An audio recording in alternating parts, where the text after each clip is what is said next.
Hey guys and dolls, welcome to my zombie pinup Halloween tutorial. It's basically just basic pinup makeup with some sores all over your face. I don't even feel like I look like myself right now. This is a trip. I really hope that you enjoyed this video. I had absolutely tons and tons of fun doing it. Everything that I use is relatively inexpensive and you can get it at either the drugstore or it should still be available at a Halloween store. Even my wig was under $10, so absolutely everything that I used in this video you can get somewhere for good and cheap. Check out my blog because I'm going to have a list of everything I used and a rough estimate of how much it would cost and places that you can get them, just to kind of give you guys some ideas in case you're not really sure where you can pick up like a bruised palette or anything like that. So I hope you guys enjoy this. I believe this is actually what I'm going to do for Halloween this year, and this will probably be my final Halloween video of this year. I just wasn't really feeling it this year, but next year I'll have way too much stuff for you guys. So I hope you guys enjoy the video and stay tuned to learn how to get this look.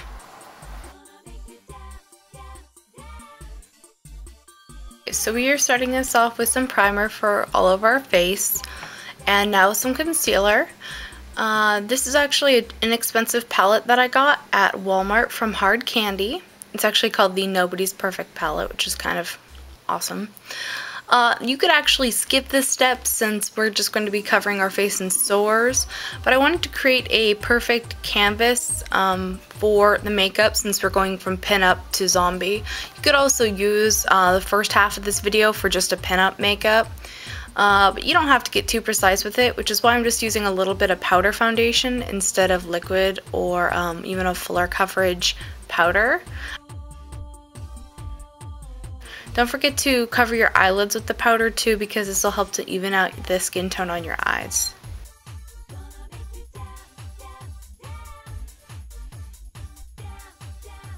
Alright, and then we're going to comb our eyebrows in place. Strong eyebrows are really essential to pinup makeup, and so I just comb them into place.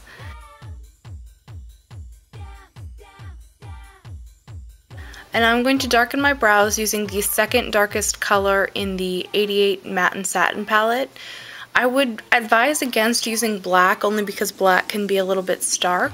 But this is Halloween, so you can use black if you want, or, you know, it's your face, so do whatever you're comfortable with. And I'm just filling my brows in to give them a nice, strong, structured shape.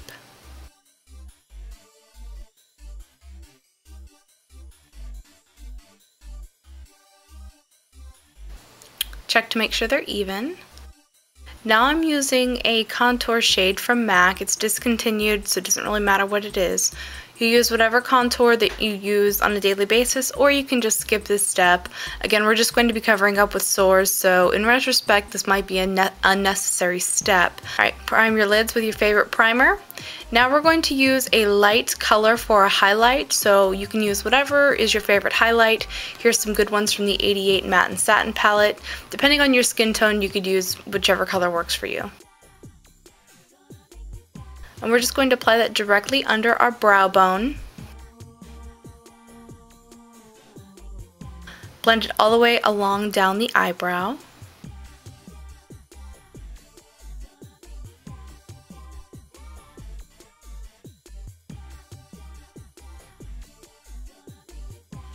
And blend that down onto your brow bone.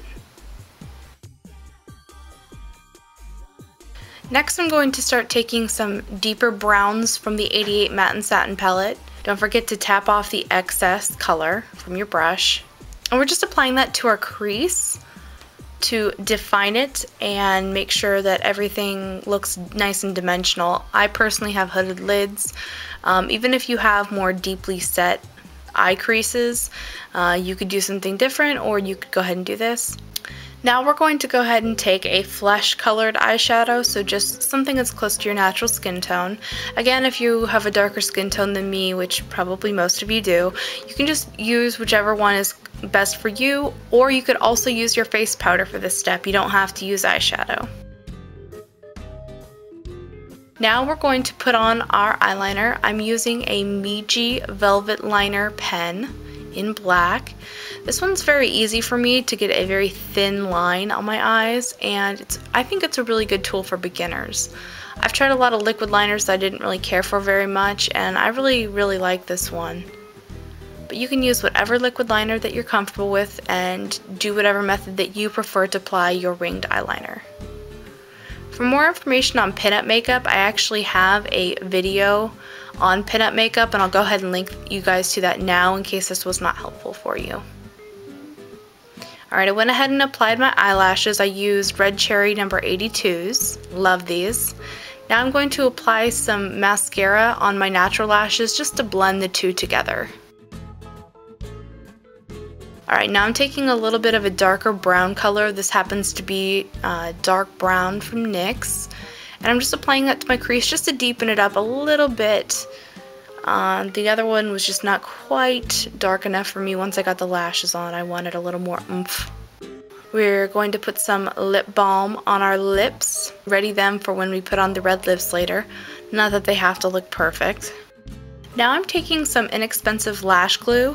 I use Duo for my eyelashes, but this is just one that came free with a pair of eyelashes that I bought. I used to have a liquid latex type product from Mayron, and I couldn't find it at this time. In any case, it was far too dark for my skin tone.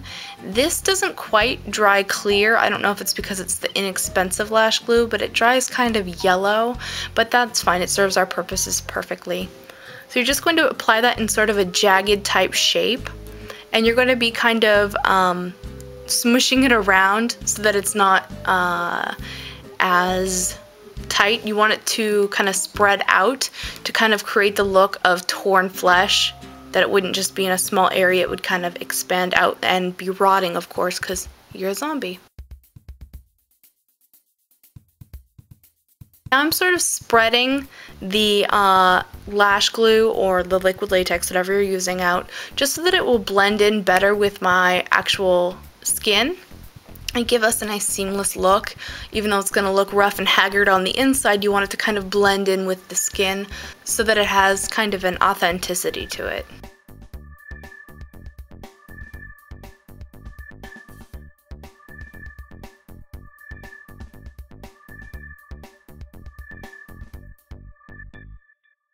So once the glue has dried, you're going to start peeling it back from the inside outward.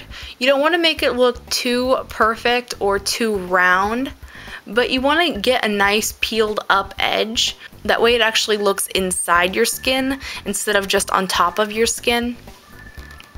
My glue dried a little bit too much before I could start doing this, unfortunately, so try to keep your eye on it. You want to start doing this before the glue is completely set. So this is actually a little bit painful for me because I let it set too long.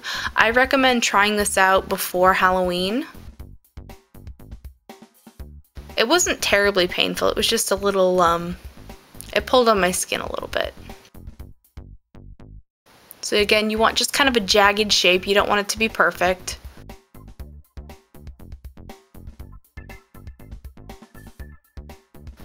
And then I'm doing the other ones really quickly. Okay, now we're taking a bruise kit. This has red, kind of a greenish yellow, a purple, and a black.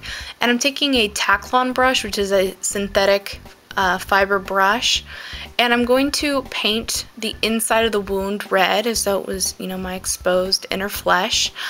And I'm going around the edges so that the color can be most concentrated around the edges, and then I'm going to kind of feather that in and bring it into the middle. You want to slightly get under the edge of the latex because this really creates an authentic look.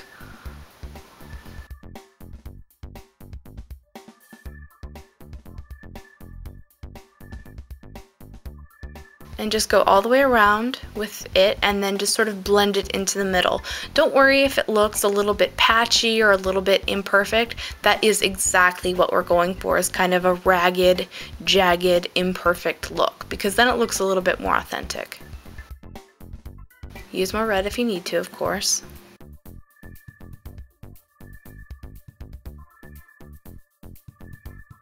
I really liked the way that the chin one turned out, so I figured I'd show you guys that one too.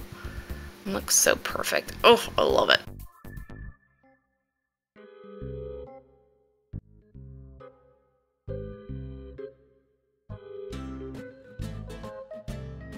So I just wanted to show you guys all the sores and everything. Gosh, doesn't that look disgusting? Okay, now we're going to take the dark purple, and I'm just going to go around the edges of the inside of the sores just to make them have a little bit more dimension, plus dried blood isn't quite bright red. So it just, again, adds more authenticity and more dimension to the look. And you're just going to go around the edges of each one and then kind of blend the color into the red.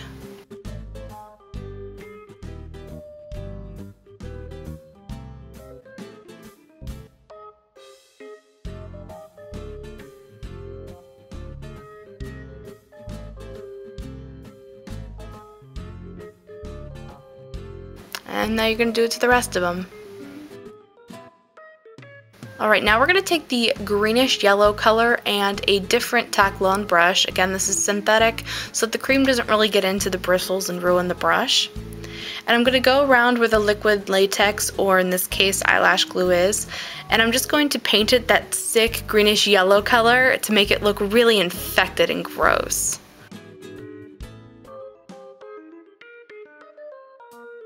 Having the liquid latex there blending into your skin gives you a really great guideline of where to put it.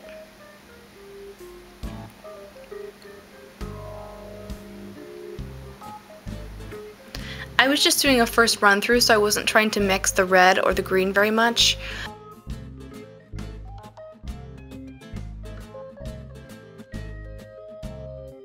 After you get the first laydown of green on your sores, you can go ahead and mix the red and the green up a little bit to make it look, you know, really nasty. And we're going to be adding purple in a minute, so it doesn't matter if they overlap a little bit. In fact, that's the ideal. Does this look disgusting yet?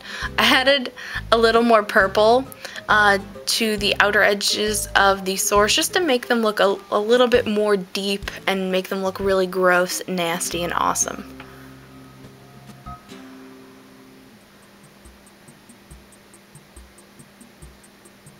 And again, the rougher and more patchy it looks, the better. If you have too much product on your brush, you can just wipe it off on your hand. Do I look like a zombie? Zombie needs her coffee. If you follow me on Twitter, you may be familiar with that phrase. Alright, now we're going to add a little bit of the dark purple around the edges of the green to kind of give it a bruised look. Also just to kind of give it, again, more dimension, more authenticity. And because we blended out the liquid latex, it's still there, so it's giving it the bruise look. Kind of a textured look to it, which is great. It's exactly what we're going for.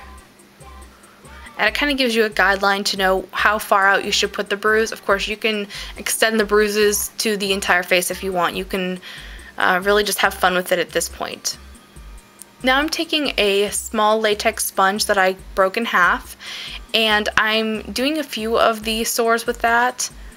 I just kind of liked the way that that looked better, but you know, you can do either way. Wanted to show you guys that you could do it either way. It doesn't matter. You don't have to have the little sponge. And that also makes the sores a little bit smoother on the outside with the bruising. Now I am lining my lips with a red lip liner. Doesn't really matter which one you use, just whichever one you like. And now I'm going to fill my lips in with a red lipstick. I'm using a lip brush to do that just to make my job a little bit easier, to make it a little bit neater and cleaner. Not that it needs to be. And I'm going to overdraw my lips just a bit.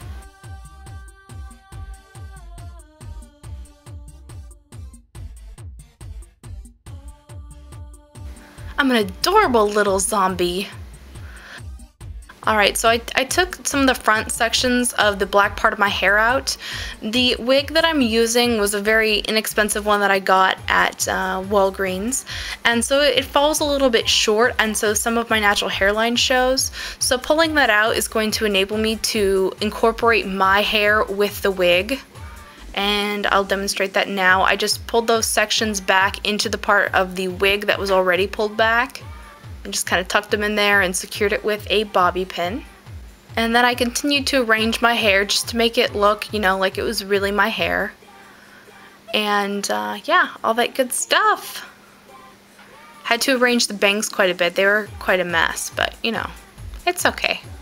It was inexpensive, and now Bee has a new wig. Sort of reminds me of the girl from Who Framed Roger Rabbit. I hope you guys enjoyed my zombie pinup makeup. I had so much fun, and I hope you guys had fun watching it, and maybe some of you will try this out. This is a really, really fun costume to wear, and yeah, so check out the blog and all that good stuff, and I'll see you guys soon. Bye, guys and ghouls. Or ghouls and dolls. Bye.